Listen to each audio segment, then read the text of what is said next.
Yes, that absolutely is a very important question because teams function within organizations that require productivity as well. Now, allow me to share with you what I think in terms of what's going on in the organizational environment these days. Most of the time, whenever changes occur, they call it change management, when in reality, change needs to be inoculated against. In other words, we don't really wait for a hurricane to hit us and try and clear up the mess. We really should prepare ourselves for that change, and we shouldn't wait until the change is about to happen. There's going to be too much panic, a lot of emotions are going to run high, and that is one of the real reasons why changes don't really function very well. After all, within an organization, we're made up of individuals, and if we can't bond these individuals together, then we'll have a tougher time being able to create the necessary environment that we want after the change has been implemented. So, where is productivity within the context of change and within the context of teams? Well, I like to say that in order for us to be able to create effective, productive work within organizations, we need to look at, once again, the individual and the team. Daniel Goleman calls the most important unit within the organization the vertical pair or the vertical couple. In other words, yourself and your boss. And why this is important is because of the social relationship between yourself and your boss. Because if you can tell your boss anything, you know what? It's going to be much easier for you to adapt to change and so on. And if the manager is able to make full use of everyone within that team to delegate, to communicate with, to bounce ideas off, you know what? All of the changes that could happen, no matter how adverse they might be, are things that they can weather, and it should be quite easy for them to sail through that stormy patch. Now, in order for us to put this in context, let me suggest to you why it is important. I mean, we know about investment capital, right? I have a pool of money, I put it inside a bank for whatever purposes. I invest in mutual funds, shares, stocks, whatever. And over a period of time, I'm hoping that price will actually go up. Sometimes it goes down, but sometimes it goes up. As long as I do my regular value investing, I should be pretty okay over the span of the next 5 to 10 years. The trouble with most of us is we see this logic within the use of money, but we hardly see the logic in terms of people. One of the key research that was done by Shelley Gable of University of California showed that there's a reason why enthusiasm within organization just disappears. You see, haven't you encountered the bright-eyed, new hire that just came in? A person who wanted to come in and contribute a lot of things, was highly engaged, but probably within the first 6 months, that was literally hit out of him. Now, why this takes place is because of her research that shows that of 4 responses, active, constructive, passive, negative, and indifferent, demonstrate that the way by which we respond to positive changes sometimes make a big difference. Now think of this and put your manager's hat on for a short while, will you? So someone comes up to you and says, "Wow, I've accomplished this today." As a manager, you could simply go, "Wow, I'm so glad you're able to do that. I'm glad that you're here to make an impact. Good on you. Let's continue to do this. Let's rise to the occasion." Now, what happens in that kind of response, the active, constructive response, is that you tend to escalate the same kinds of behaviors. You tend to encourage those behaviors, and that shouldn't be surprising to you.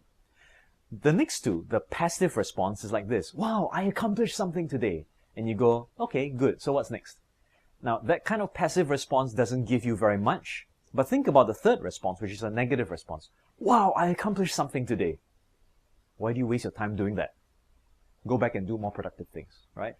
Now, what they found, interestingly enough, is that between the passive and the negative, there's no significant statistical difference. In other words, when someone responds by saying, "Okay, cool, that's fine, let's move on," you might as well have told him he's been wasting his time. The fourth response is the most destructive. And essentially what we're really saying is that when we are indifferent to people's achievements, a lot of the time that indifference is going to cost us a lot of social capital. The relationship cannot be built, and nobody knows exactly what they're supposed to do to repeat the kinds of behaviors that are expected within that organization. So don't be indifferent. Don't even be passive. Instead, consider additional research. There was this research that was done where a group of people were met with someone who was told to be overtly positive. That means you go into a meeting with huge amounts of energy, vibrance, praising people, appreciating people, and so on. And what happened was they found something called the emotional contagion effect. That means the individual who's positive, compared with any other individual, influenced the mood and the emotions of the rest of the members more positively than those who had a neutral stance. And what's very powerful about this is that it happens in reverse as well. In other words, if you're feeling negative and you bring those negative emotions into a meeting, it's going to get expanded. You're going to grow and amplify those emotions in a manner that you never thought was possible. The only reason why this takes place is because you've got something called mirror neurons. Inside your brain, whatever it is that you're feeling, I can experience at the same time, because something inside our brains are mirroring those emotions off of each other. That's the only reason why we can demonstrate moments of empathy. So when we experience this, it is a very important piece of research for us to go and reflect upon. Don't just go into meetings on status quo emotional states. Therefore, I believe very strongly that every team needs social capital in order to weather the storms of change, weather the storms of inconvenience and potential danger to their organizations. In order for them to band together, they must first learn to appreciate, to be grateful towards each other, and to establish warm relationships. After all, in research in Harvard, they've discovered that warm relationships actually increase the likelihood of individuals feeling a sense of meaning, satisfaction, and happiness in life. And because of that meaning, satisfaction, and happiness in life, that drives performance over a long term in a person's career.